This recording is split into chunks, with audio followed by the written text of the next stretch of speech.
Olá, boa tarde, em nome de Jesus, a paz do Senhor Jesus. Deus te abençoe, shalom. Bom, quem lhe saúda nessa tarde, missionário, profeta César Machado. Estou aqui mais uma vez, né?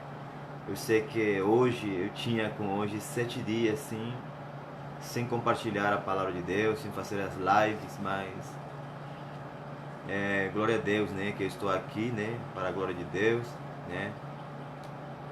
Desculpa quizás para aqueles que quizás esperavam que esperaram a semana e eu não fiz, mas glória a Deus, né.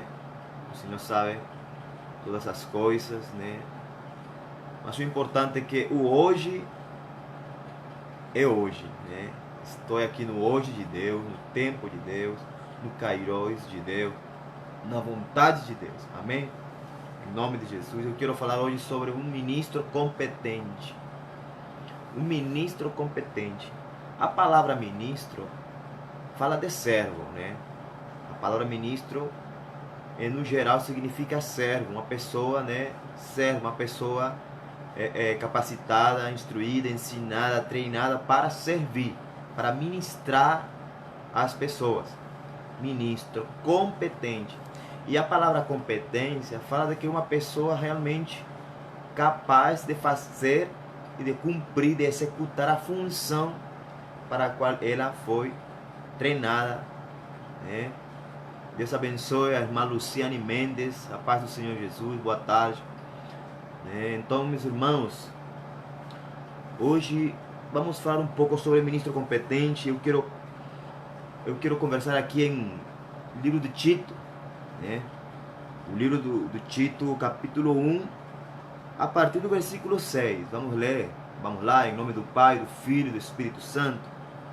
Diz assim a palavra de Deus: aquele que for irrepreensível, marido de uma só esposa, tendo filhos crentes, não acusados de libertinagem ou rebeldia. Porque o bispo, né? O bispo aqui na minha tradução, né, King James, fala de bispo, em outras fala de presbítero, né? Em outra fala do ministro.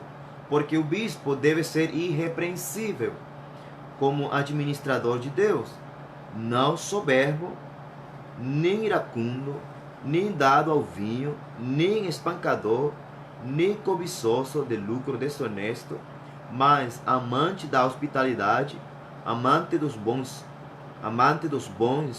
sóbrio, justo, santo, temperante, retendo firme a fiel palavra que lhe foi ensinada, para que seja capaz, né, pela sã doutrina, tanto de admoestar como de convencer, né, os contradicentes. Porque há muitos desordenados, faladores e enganadores, vãos, principalmente os da circuncisão, né, aos quais convém tapar a boca, que destroem casas inteiras, ensinando coisas que não convêm por causa da ganância do lucro. Amém? Glória a Deus. É uma palavra, né, ministerial, é uma palavra para ministro. Eu não vou dizer que essa é uma palavra só para pastores, né? O normal, a teologia ensina que é uma palavra pastoral, é uma palavra para pastor, é uma palavra para aqueles que estão exercendo o pastorado ou o presbitério. Mas essa é uma palavra para ministros, né? Seja pastor, seja profeta, apóstolo, evangelista, diácono, mestre da palavra, seja homem de Deus, líder de célula, seja mulher de Deus, líder de intercessão, né? Se você é uma pessoa que tem uma responsabilidade, né, e se considera um ministro de Deus, né, então, meus irmãos, essa palavra é para você. Essa palavra não é só para os pastores, né? É uma palavra para aqueles que cuidam de pessoas. É uma palavra para aqueles que cuidam de pessoas, aqueles que aconselham pessoas, aqueles que estão liderando pessoas, aqueles que Deus colocou, né, que Deus colocou na responsabilidade, que Deus instituiu como pessoas para cuidar de outras pessoas. Então, se você é uma dessas pessoas, se você é um líder, se você é um ministro, essa palavra é para ti e é para mim. É uma palavra que confronta a mim, a César, a mim principalmente. Primeiramente, é uma palavra que confronta a nossa vida. É uma palavra que confronta você. É uma palavra que vem de cara para te confrontar. Mas não para te confrontar com o intuito de te ofender, não. É uma palavra que vem para te confrontar, mas para te fazer enxergar, para te alertar, para ligar a luz vermelha de alerta na tua vida, no teu coração, na tua mente, nos teus pensamentos, na tua casa, com o teu casamento, com o teu ministério, né, com a tua vocação, com aquilo que você está fazendo para Deus, seja na igreja local, na tua igreja ou fora da tua igreja. Essa palavra é para você. Por isso que eu coloquei essa palavra, o título é ministro competente. Um ministro competente. Se você quer ser realmente conhecido, como disse Paulo, né? Um ministro competente, um ministro aprovado, um servo aprovado por Deus e para Deus, você precisa aprender primeiramente a ser ministro. Tem pessoas que ao longo da minha vida em Cristo, que já são quase 27 anos, né? Ao longo da minha caminhada no Senhor, sendo cristão evangélico, caminhando por muitos lugares, né? Pregando em muitos lugares, recebendo a palavra de Deus de muitas pessoas, né? Através dos anos, em muitas denominações, né? As pessoas, quando falam de ministros, elas enchem o peito, elas estufam. As pessoas se sentem orgulhosas e soberbas. Não, hoje eu fui nomeado ministro de intercessão. Eu sou ministro da oração, ministro da palavra. Agora eu sou ministro encarregado de cuidar de 12 pessoas. Eu sou ministro encarregado de uma célula. Agora eu sou... As pessoas se sentem e se acham importantes. Tudo bem, está certo que se achem importante, né? Entre aspas. Porque esse achismo, essa arrogância é pecaminosa, é maligna. Porque ainda não entendem. As pessoas pensam que quando já são nomeados, olha, eu fui consagrado ministro.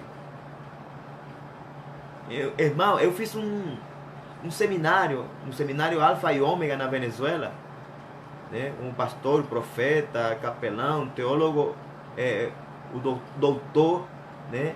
Jesus Yepes, lá em Porto Ordaz. Eu recebi minha credencial de ministro de culto, né? Um crachá legal, né? Legalmente.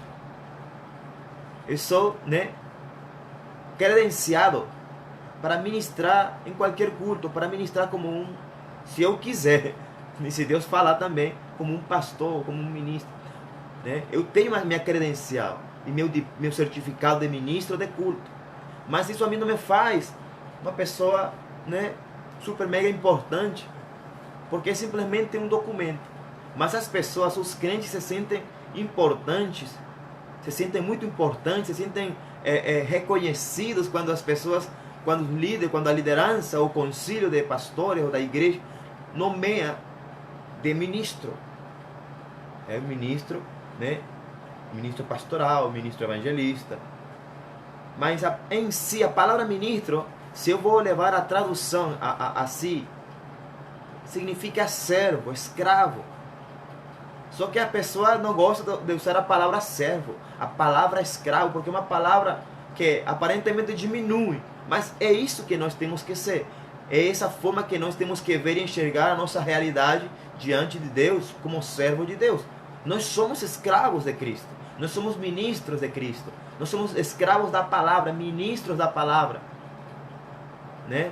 A Bíblia diz assim, que quem quiser se gloriar, se você quiser se gloriar, gloria-te em Cristo, gloria-te e alegra-te de que teu nome está escrito no livro da vida. A tua honra, a tua glória maior para você e para mim. A nossa alegria é que Jesus escreveu nossos nomes e o meu nome no livro da vida. Para mim essa é a minha maior glória. A minha maior glória é o fato de que Jesus possa me chamar de filho. Não é o fato de eu ser um ministro, um profeta de ofício. Que eu sou um profeta de ofício, consagrado e chamado por Deus. Eu sou missionário para a glória de Deus, né? Tenho curso, como falei, de seminário, de ministro de culto, de capelão, de missões na Jocum. Mas isso a mim não me torna um ministro super importante, não me torna um ministro competente. Um ministro competente, um servo aprovado, para um servo ser aprovado pelo seu senhor, pelo seu amo, falando assim em termos terrenos, quando um servo é aprovado pelo seu senhor, pelo seu amo, esse servo, ele, para mim, na minha concepção, no meu entendimento humano, para não falar que é uma revelação do Espírito Santo, no meu entendimento humano, racional, esse servo, ele se destacou, humanamente falando, ele se destacou dentre todos os demais escravos. Ele foi um servo diligente, ele era um servo obediente, ele era um servo que fazia o seu trabalho tal qual como o seu amo fazia, como o seu amo mandava, como o seu senhor mandava. Ele fazia o servo, e ainda ia até mais além. Ele fazia mais daquilo que ele mandava, com tal de agradar o seu amo, o seu senhor. Ele era um escravo, com uma mentalidade, superior, com um espírito superior, assim como Daniel. Deus fala que ele tinha um espírito superior. Então um servo, para ser aprovado, para ser reconhecido pelo seu amo, ele era um servo destacado, com um espírito superior. Então o amo, o senhor, o dono do servo, o dono do escravo, ele reconhece soberanamente, reconhece perante os outros servos, perante os outros escravos, como um servo diferente, um servo fiel, Quem que não gostaria que quando a gente chegue lá na glória, ou no grande dia, e Jesus fale para nós, fale para mim: César, pode entrar, meu servo fiel. Você que está aí assistindo, você gostaria de ser chamado por Jesus lá no grande dia? Pode entrar, fulano, meu servo fiel. No pouco você me serviu, no pouco, eu vou te colocar agora, em coisas maiores, celestiais, em coisas grandes, coisas que tu nem imagina. Porque para mim o pouco que Jesus fala na sua palavra é aquilo que nós fazemos aqui na terra. Mas nós temos que ser servos competentes, ministros competentes, escravos de Jesus competentes. E aqui, em Tito, Tito nos fala, capítulo 1, de algumas características. Não são características para um pastor, para um bispo, para um presbítero, não. São características que você e eu devemos manifestar. Eu preciso manifestar, eu preciso ser, eu preciso virar essa palavra aqui perante Deus e diante da nuvem de testemunha que está ao nosso redor. Porque muitas vezes nós somos ministros competentes, somos servos aprovados diante de Deus somente, na intimidade. A gente queima, a gente fala em língua, a gente fala mistério, a gente recebe revelação, a gente recebe palavras proféticas, a gente, meu Deus, a gente profetiza e ora pelo próximo, glória a Deus. A gente ama a Deus, se entrega e chora na presença de Deus. Isso é muito bom, isso se chama intimidade com Deus. Mas se essa intimidade é genuína e gera uma transformação em mim, então quer dizer que essa transformação vai se manifestar de forma pública. E nós devemos, precisa manifestar a tua intimidade, aquilo que você é na intimidade com Deus, precisa externar, manifestar de forma exterior, para que as pessoas vejam. Não é para a tua arrogância, não é para te achar, não é para que você seja reconhecido pelas pessoas, ou para buscar honra ou reconhecimento de homem, não. É para que Deus te conheça. Então essas características aqui tem que estar presentes em nós, tem que estar presente em mim, primeiramente na minha vida, porque eu estou ensinando e pregando a palavra de Deus, então precisa estar primeiramente na minha vida. Eu preciso ser uma pessoa irrepreensível. Eu não preciso ter motivos de repreensão, É verdade, de fato, nós somos seres imperfeitos, nós somos matérias ainda não aperfeiçoadas. Nós somos um produto ainda não terminado, não acabado. Então nós ainda não somos completamente formados e aperfeiçoados, ainda não somos conhecidos como Deus nos conhece através de Cristo, nós somos conhecidos totalmente plenos e perfeitos. Mas nós precisamos, no nosso serviço, no nosso ministério, no nosso servir a Deus, no nosso servir às pessoas como para Deus, nós precisamos e temos que ser pessoas, ministros irrepreensíveis, ministros competentes, servos e escravos competentes, que fazem as coisas, meu Deus, de forma excelente como para o Senhor. Amém? Então, aquele que for irrepreensível é a primeira característica. Eu poderia ficar somente nessa característica, porque o fato, essa característica irrepreensível, mata tudo, fala de tudo essas outras características. Porque se eu sou uma pessoa irrepreensível, um ministro irrepreensível, um servo irrepreensível, um filho de Deus irrepreensível, se eu sou, meu Deus, um homem irrepreensível diante de Deus, então eu vou ser um esposo irrepreensível, eu vou ser um pai irrepreensível, eu vou ser um padrasto irrepreensível, eu vou ser um profeta irrepreensível. Porque no meu coração está querer agradar a Deus. Porque no meu coração está o desejo de querer agradar a Deus e que Deus venha a ser achado em mim. E que Deus possa ser visto em mim e através de mim pelas pessoas que estão observando e testemunhando a minha vida. Porque querendo ou não, assim eu queira ou assim eu não queira, as pessoas estão me olhando.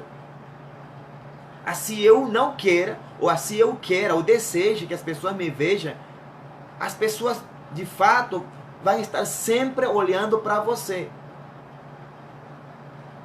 Seja para te criticar, seja para te condenar, seja para te jogar para baixo, ou para tentar te jogar para baixo, ou seja para te honrar e te levar e te alavancar para chegar um pouco mais além, um pouco mais,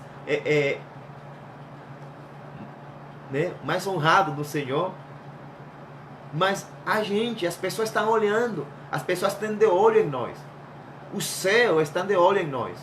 O inferno está de olho em mim, na sua vida. As pessoas estão olhando para você. Os justos estão olhando para você. Os ímpios estão olhando para você. Não se engane. Então eu preciso ser uma pessoa irrepreensível. Eu preciso ser um ministro competente.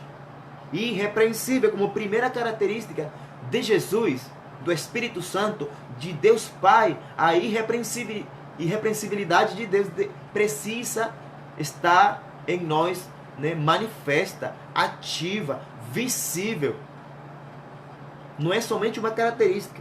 O fato de nós sermos irrepreensíveis, meu Deus, é uma pessoa que tem temor de Deus, que ama a Deus, que adora a Deus, que é um altar vivo para Deus, que é guiado pelo Espírito Santo, porque ele é irrepreensível. Se uma pessoa não é guiada pelo Espírito Santo, ele é repreensível. Tem motivos para ser repreendido, tanto por Deus como pelo homem. Então, sejamos irrepreensíveis no coração, na nossa intimidade, na nossa santificação e santidade. Porque sem santificação ninguém vai ver o Senhor. Então, a primeira característica que eu preciso ter e manifestar, e todos os dias viver e manifestar em mim e através de mim, é o fato de eu ser um ministro, ou um servo, ou um filho de Deus irrepreensível. E olha que eu estou falando e tratando com o meu vocabulário diferente, ou seja, eu estou falando para filhos, eu não estou falando para evangélicos, eu estou falando para filhos. Porque evangélicos existem muitos, milhões. Mas Deus está falando para filhos. Porque é o tempo, é a geração, é a temporada profética, é a estação final de Deus, onde Deus precisa restaurar o coração dos filhos, onde Deus precisa atrair o coração dos filhos para os pais, e atrair o coração dos pais para os filhos. Então eu falo para você que é filho de Deus. Nós precisamos, você precisa ser irrepreensível. marido de uma só esposa. Isso é para aqueles que estão casados. Marido de uma só esposa. No teu passado, você que uma vez, né, vem de famílias em conversa, que vem do mundão, e também aqueles que nasceram em lar cristãos, porque ninguém é exento, ninguém é indesculpável. Então, marido de uma só esposa. Antigamente, né, quizá você era um prostituto, um promíscuo, ou uma promíscua, uma prostituta, uma pessoa que adulterava, uma pessoa que fornicava à direita e à sinistra. Era uma pessoa que era amante dos desejos carnais, né, de ter relações conjugais e extraconjugais por qualquer lugar. Você não se mantinha como um esposo de uma só mulher, ou você não se mantinha como esposa de um só homem, ou marido de uma só mulher, ou mulher de um só marido. Mas Deus hoje nos abre os olhos para aqueles que estamos casados, né? Uma característica do ministro competente é marido de uma só esposa. No caso que o ministro, ou o líder, ou o filho de Deus, seja uma pessoa casada, que tenha contraído núpcias. Essa palavra é para você. Mas se você ainda não está casado, não tem pensado em casamento, ou se você está pensando em casamento ainda é solteiro, essa palavra também é para que você entenda. Você não pode continuar com a mesma vida que você levava antes. Você não pode continuar com essa vida prostituta e promíscua que você levava antes. Ah, mas eu sou esposo ou marido de uma só mulher. Mas eu vou te dizer agora, hoje, uma palavra. Se você é esposo ou marido de uma só mulher, ou esposa ou marido de um só marido, de um só homem, então por que você ainda continua pensando em outras mulheres? Por que você continua vendo pornografia? Por que você aí está a oculta da tua esposa ou do teu marido, entrando em chat ou em site de relacionamentos para conhecer outras pessoas? A sua meia laranja, sabendo que você tem uma esposa na tua casa, ou um marido na tua casa. Eu vou fazer um parênteses aqui nessa parte de marido de uma só esposa. Eu sei de um testemunho de um congresso de homens. E o pastor que ia ministrar para os homens, ele falou para os homens: ainda bem que está somente homens. Mas Deus falou para mim, olha que falou essa palavra. Deus falou para mim que nesse congresso, a maioria dos homens, essa é a anedota, esse é um testemunho. A maioria dos homens que estão aqui estão orando a Deus para que Deus lhe proveia a sua meia laranja, a sua ajuda idônea, sabendo que todos os homens, ou a maioria, 99% desse congresso, eram homens casados, porque era um congresso para homens, para casados. E Deus lançou essa bomba, essa revelação, essa palavra de conhecimento para aquele pastor, o profeta de Deus. E saibam que todos os homens que estavam no congresso, eles caíram prostrados de joelhos, se arrependendo, chorando a prantos, chorando a gritos, pedindo perdão para Deus. Pedindo perdão para Deus, se humilhando, porque eram homens pastores, eram líderes, eram profetas, eram apóstolos, eram evangelistas, eram líderes da igreja, eram homens que tinham uma função, eram ministros que estavam aí. Mas eu não estou condenando eles, porque a palavra que foi revelada confrontou e condenou eles, mas levou eles a um arrependimento. Então, meus irmãos, essa segunda característica aqui em Tito é marido de uma só esposa. Mas não é só o fato de estar com minha esposa sozinha. É marido na tua mente, no teu coração, na tua alma, de uma só mulher, de uma só esposa. que a tua alma, o teu coração, os teus sentimentos e pensamentos sejam só para a tua esposa. É fácil? Não é fácil. É como homem eu vou te falar. Não é fácil, mas não é impossível. Porque se você se mantém na primeira característica, irrepreensível, o Espírito Santo vai te guiar e vai te ensinar. Porque eu sei que você não nasceu sendo marido. Você não nasceu sendo esposa. É uma coisa que você vai ter que aprender. E você vai ter que... E você vai ter que se deixar ensinar. Por Deus, pela tua própria esposa, pelas circunstâncias, pelos conselhos. Porque se você é daqueles homens, daquelas pessoas que não gostam que as pessoas mexam com a tua intimidade, com o teu casamento, com o teu relacionamento, essa palavra é para ti, é para mim também.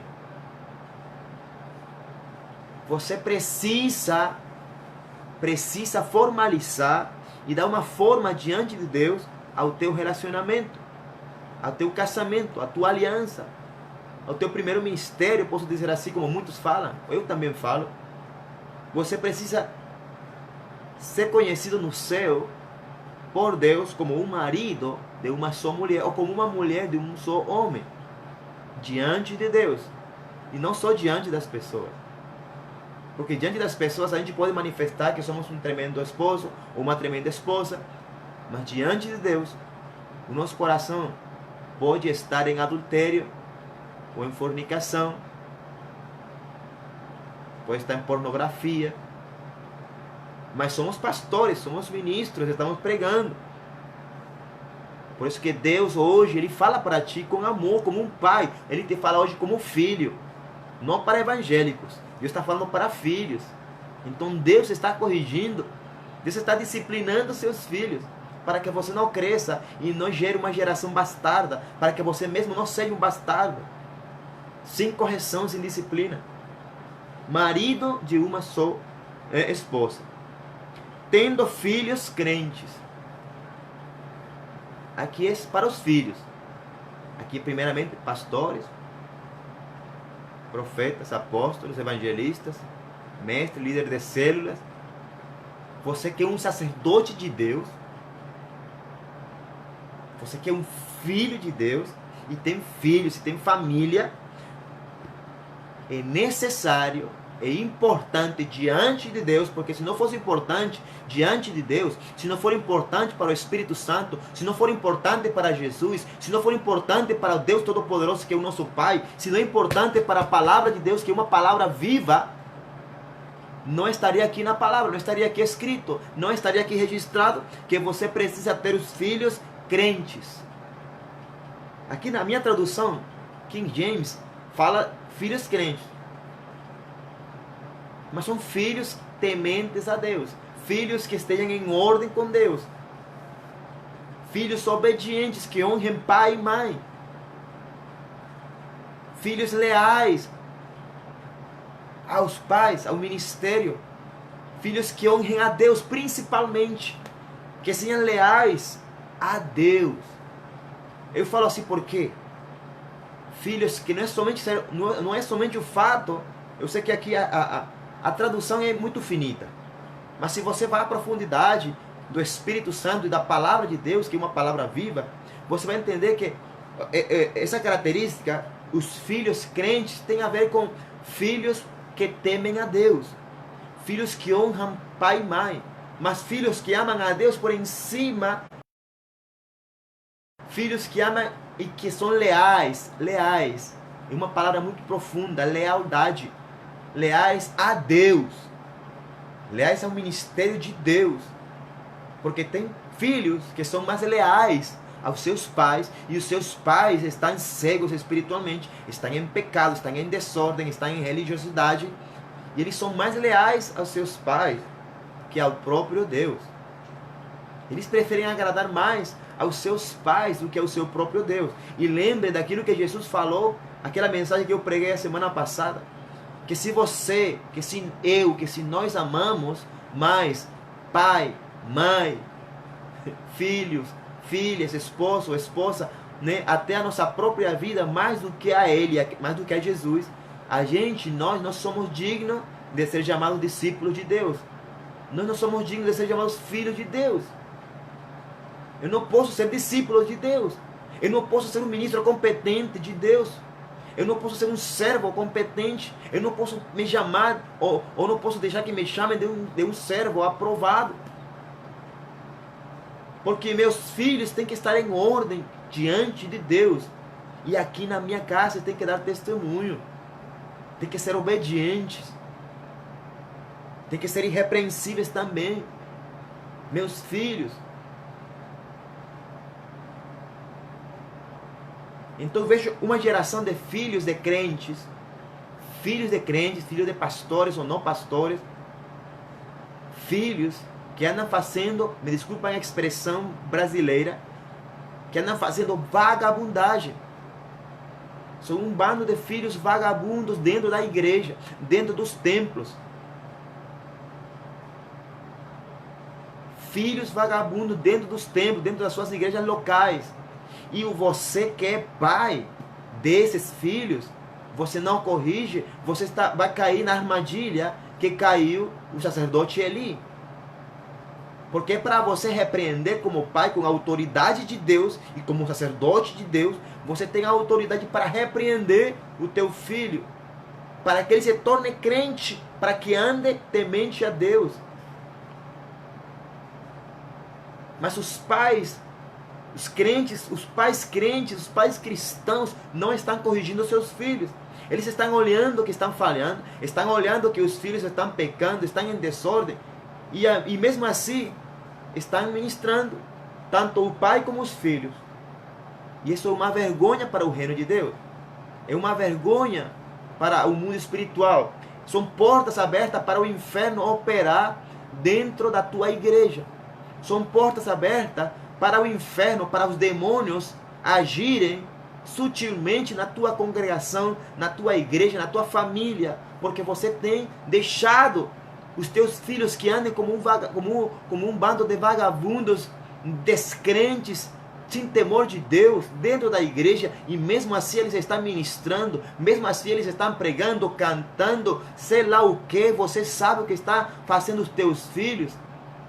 Então eu preciso que meus filhos estejam, aleluia, como filhos crentes, filhos que temam a Deus, filhos que honrem pai e mãe, e que sobre todas as coisas que amem a Deus, que obedeçam a Deus mais do que a mim, que honrem a Deus mais do que a mim. Porque eu sou humano, é imperfeito, e eu peco, e eu erro. Então Deus é perfeito. Deus não peca, Deus não erra. Deus é santo, santo, santo. Então, que meus filhos estejam em obediência a Deus e honrando a Deus mais do que a mim, eu fico feliz em Cristo, me sinto realizado.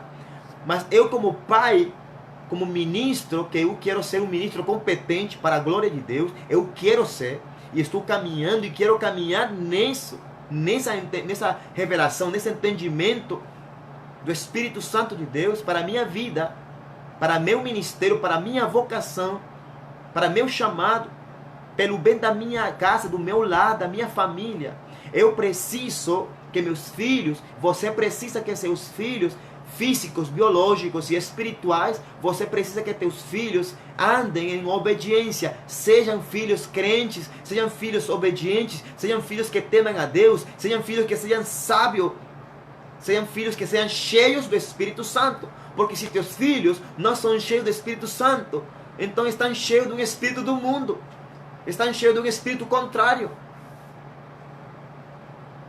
Ah, meu filho não é crente, meu filho está desviado, meu filho só falta ser crente. Então, se ele só falta ser crente, então só falta Jesus na vida dele, só falta a vida de verdade na vida dele. Então, pais, mães, líderes, sacerdotes, filhos de Deus, pastores, vigia pela tua família, pela tua casa, pelos teus filhos. Cuida do teu ministério, não abra brecha, não permita, não seja tolerante ao inferno dentro da tua casa, da tua vida, do teu ministério. Não pense, olha como o mundo pensa, olha o que o mundo ensina à liderança, aos pastores, aos pais das igrejas, aos pais, falo dos pais incluindo a mim, aos pais de filhos cristãos. Olha que o mundo ensina, Olha o que o sistema ensina. O sistema fala o sistema do mundo, o sistema do pecado. A Babilônia ensina, a Roma ensina, a Grécia ensina assim. Escute. Não, eles já são filhos grandes. Eles já são filhos de maior. Eles já sabem o que é bom e o que é mal. O mundo ensina isso. E para o mundo isso está certo. Para o mundo não está errado pensar assim.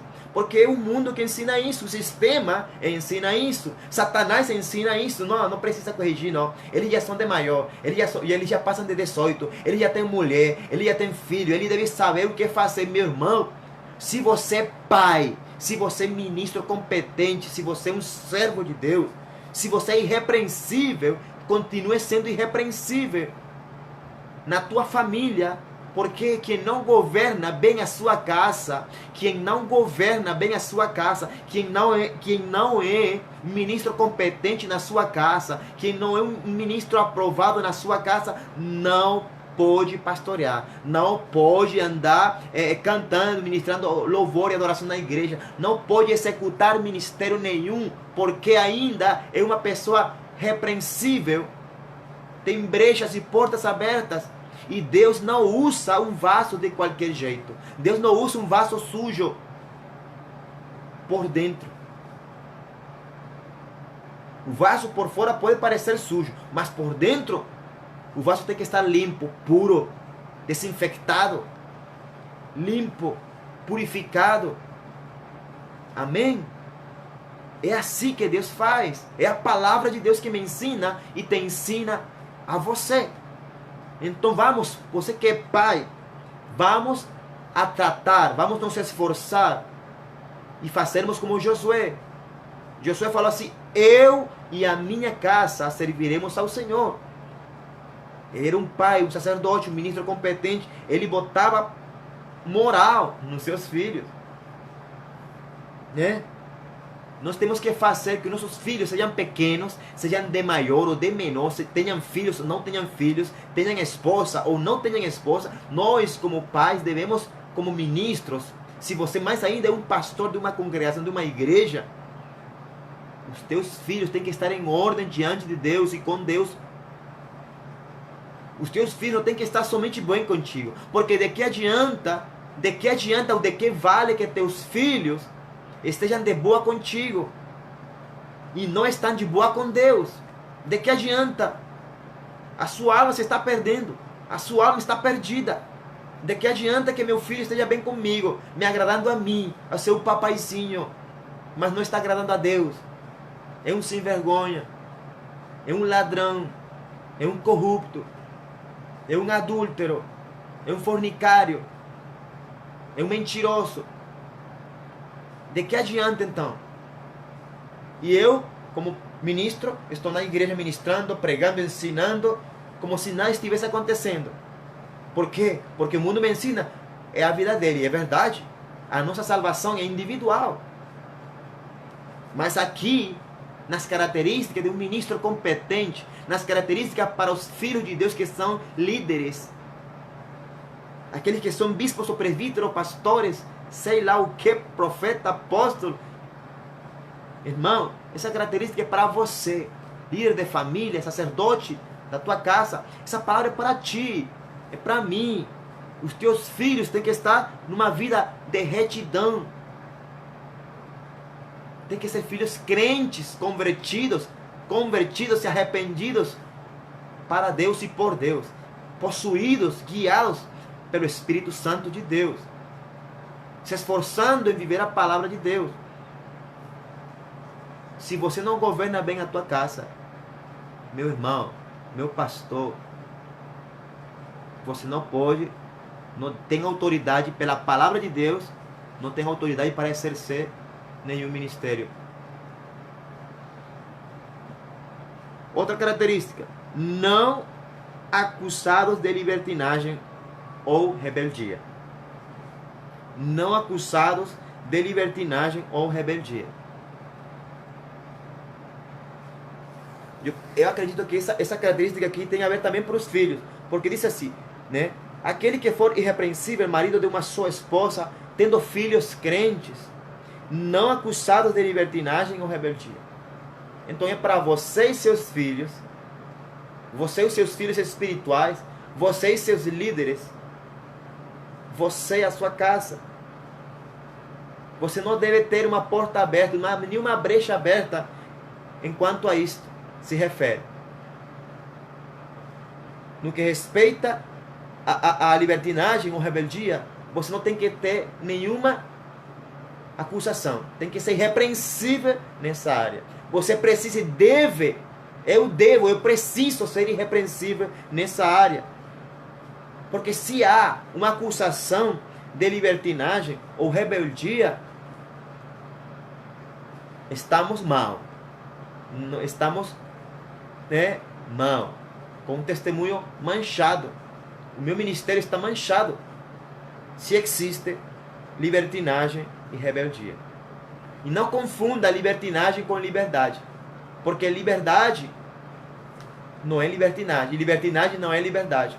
A palavra de Deus diz assim, que para a liberdade você fomos chamados. Deus nos chamou para sermos livres. Para sermos livres, para viver em liberdade, para viver guiados pelo Espírito Santo. Assim você esteja na cadeia, na prisão. Se você tem Jesus, você está livre.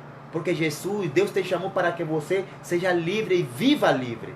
Livre das mazelas, livre do pecado, livre da libertinagem. Agora, hoje, aqui no Brasil, você vai celebrar o carnaval. O culto à carne. Carnaval. Culto a Baal. Onde a carne do ser humano vai prestar culto a Baal, a carne. É o maior culto a Satanás que se rende no mundo, é no carnaval. Onde a libertinagem é desatada, é aflorada, flui de uma forma violenta. E você vê essa libertinagem, infelizmente, tristemente, vergonhosamente, para mim como filho de Deus, como cristão, como crente, essa libertinagem está dentro de muitas igrejas, de muitos templos, de muitas casas, de muitas igrejas locais. A libertinagem do mundo está disfarçada de gospel, disfarçada de evangelho gospel. Então não deve ser acusado por Satanás. Por quê? Quem é aquele que acusa? Biblicamente falando, pela palavra de Deus, quem acusa a igreja é Satanás, é o diabo, o pai da mentira. É Lucifer, é ele quem me acusa e ele quem te acusa. Não é a palavra de Deus, não é Jesus, não é o Pai eterno Deus, nem o Espírito Santo. O Espírito Santo ele te convence de pecado, de justiça e de juízo. Ele não te acusa, ele te convence. Ele te guia toda a verdade e toda a justiça. Mas Satanás, o inimigo, ele te acusa. Então aqui a palavra de Deus é muito clara. Não acusados de libertinagem ou rebeldia. Ou seja, eu vou dizer assim, eu vou traduzir. Que Satanás não tenha nada para te acusar. Que o diabo não tenha nada para te acusar. Que Satanás não chegue diante de Deus. Olha aquele ministro fulano lá. Olha como ele vive uma vida devassa, mentirosa e em libertinagem. Olha como ele chama santo aquilo que é profano. Olha como eles chamam profano aquilo que é santo. Olha como eles têm pervertido e trocado os valores e os teus princípios. Ele está acusando a igreja. Satanás é aquele que acusa. Muitas vezes Satanás está acusando baseado naquilo que ele está vendo. Baseado naquilo que está vendo em nós ou através de nós. Porque Satanás não pode ver o nosso coração e o nosso pensamento. Ele não conhece o nosso pensamento. Satanás vai te acusar baseado naquilo que está vendo de você. Baseado naquilo que ele está ouvindo falar de você. Baseado naquilo que você está vivendo na tua casa, no teu trabalho, na tua faculdade, na tua igreja, no teu culto, em público. Se ele tem para te acusar de libertinagem ou rebeldia contra Deus, contra a palavra de Deus, contra o teu chamado divino, contra a tua vocação celestial, meu irmão, você precisa realmente, rapidamente se arrepender, voltar para Jesus, reconhecer que precisa de ajuda, reconhecer que você está em libertinagem, reconhecer que Satanás tem coisa para te acusar, reconhecer que você está em rebeldia contra a palavra de Deus, reconhecer que você está em uma condição repreensível. Então, meu irmão, essa característica é muito importante, porque a palavra de Deus é algo muito sutil. Não é somente ler a palavra de Deus como uma revista, como um livro qualquer. Aqui diz, não acusados de libertinagem ou rebeldia. Quem te acusa e quem quer te acusar é Satanás, é o diabo, que o Senhor repreenda em nome de Jesus. Mas você não deve dar pé, você não deve abrir brecha, você não deve estar dando motivo para que Satanás te acuse de libertinagem ou rebeldia.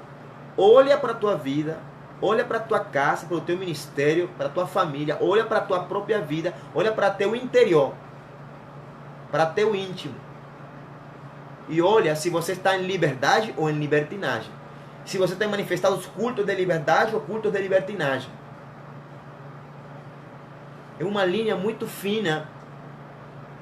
E se você não tem um discernimento e não é guiado pelo Espírito Santo, você vai cair no erro de entrar no mundo da libertinagem.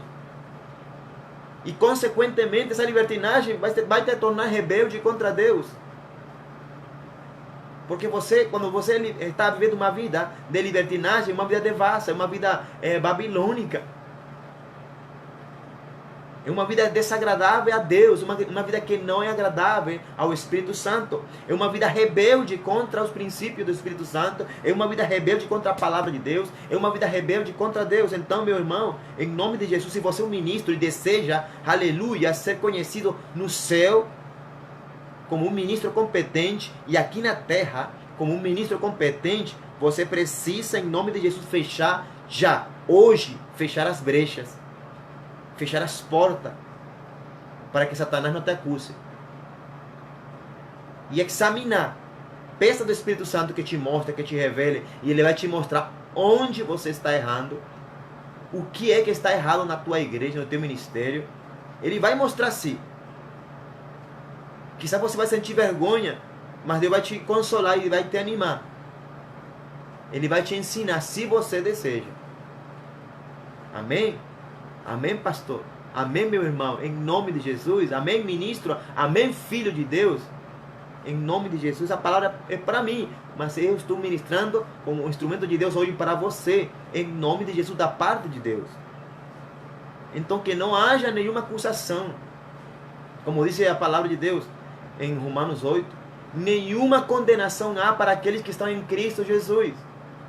Para aqueles que não andam segundo a carne, para aqueles que não andam em libertinagem, senão que andam conforme o Espírito Santo, como diz Romanos 8,14.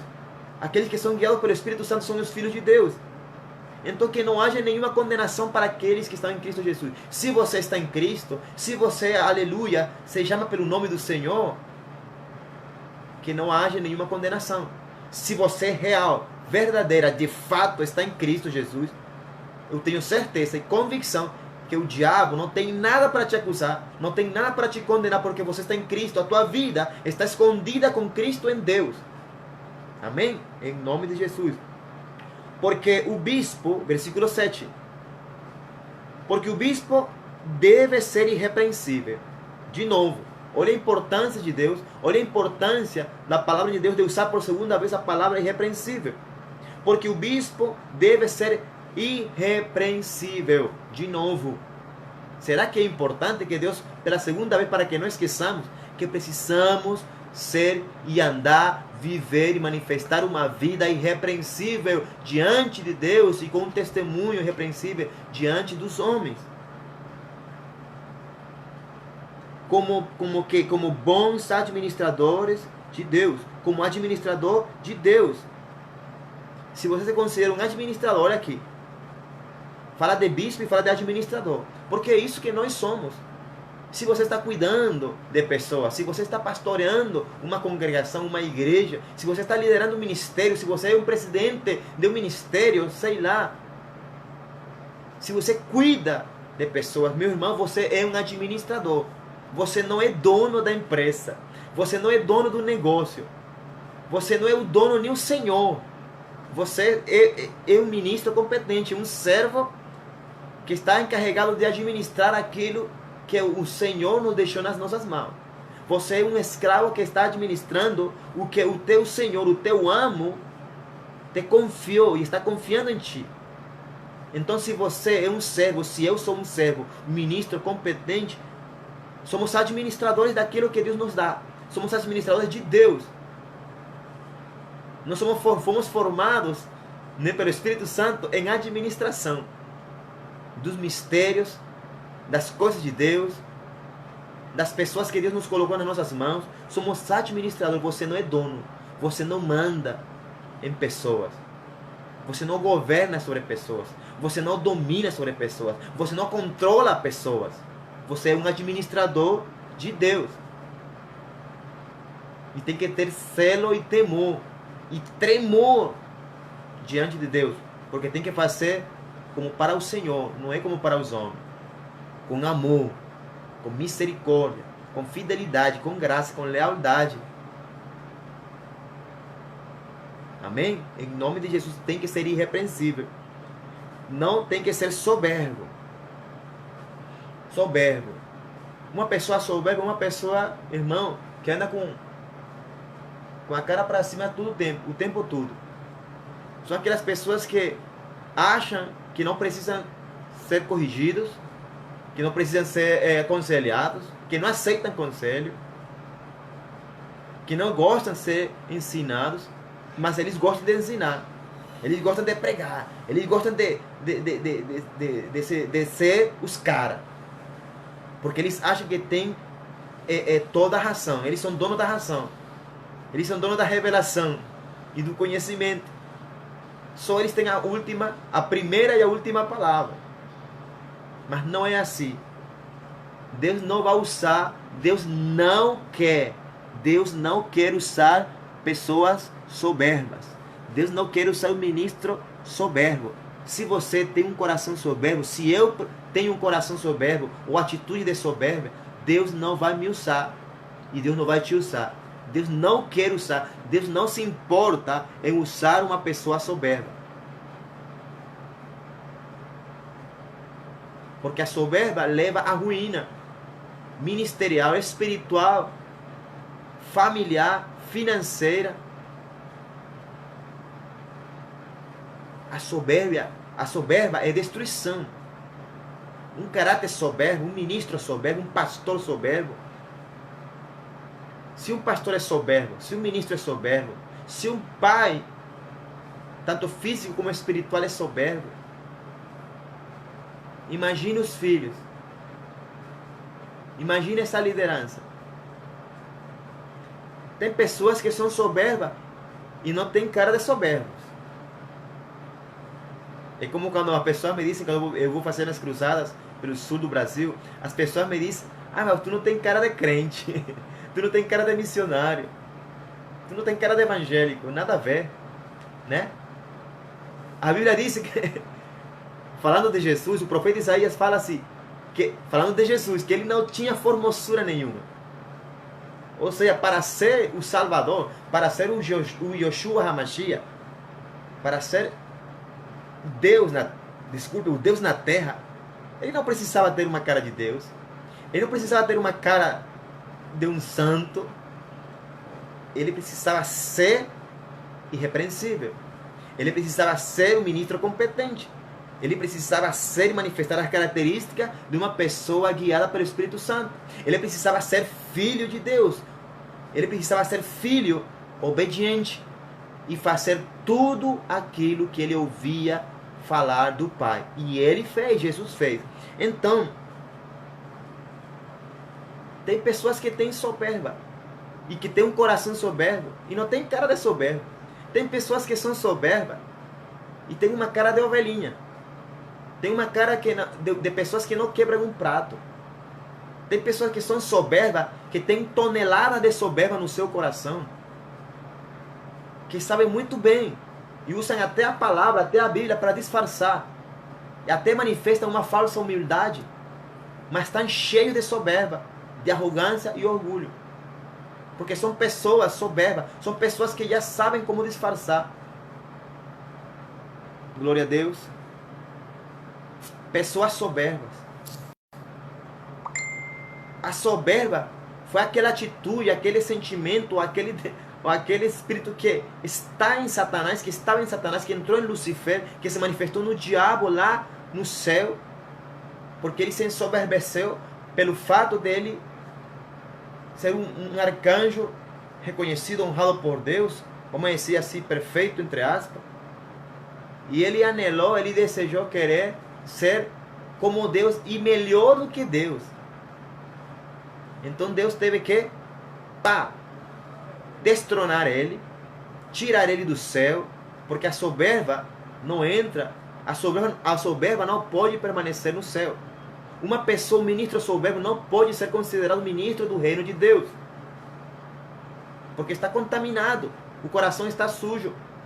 Então, uma característica importante que nós precisamos tirar do nosso coração, o que nós não devemos ter em nosso ministério, em nossa vocação, ou para melhor dito, para sermos homens e mulheres competentes, ministros competentes, servos competentes, escravos competentes de Deus, e para a glória de Deus, para o reino de Deus, precisamos tirar a soberba do coração.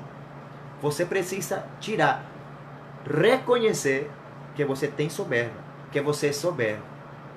Não se engane e não deixe que o teu coração te engane, por favor, em nome de Jesus. Enganoso é o coração mais que todas as coisas, e terrivelmente corrupto. O teu coração te diz e fala para teu pensamento que você não é soberbo, que você não tem soberba, porque ele está te enganando. E o teu coração te faz pensar que é o Espírito Santo de Deus, quando é o teu próprio coração te enganando e gerando em você uma falsa humildade, que está destruindo a tua casa, o teu ministério, está destruindo vidas.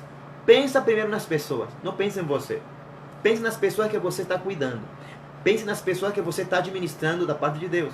Pense nas pessoas que você está aconselhando, cuidando, pastoreando, liderando. Pense nessas pessoas. Não pense primeiro em você. Pense que você precisa ser curado, sarado da soberba, em nome de Jesus, para que você possa ser um ministro competente. Nem iracundo, nem dado ao vinho. Iracundo, a ira. A palavra de Deus diz assim que na ira do homem não opera a justiça de Deus. A ira do homem, a minha ira, ou na minha ira, quando eu fico irado, iracundo, a justiça de Deus não opera, não existe, não há por nenhum lado. Não tente buscar a justiça de Deus quando você esteja irado.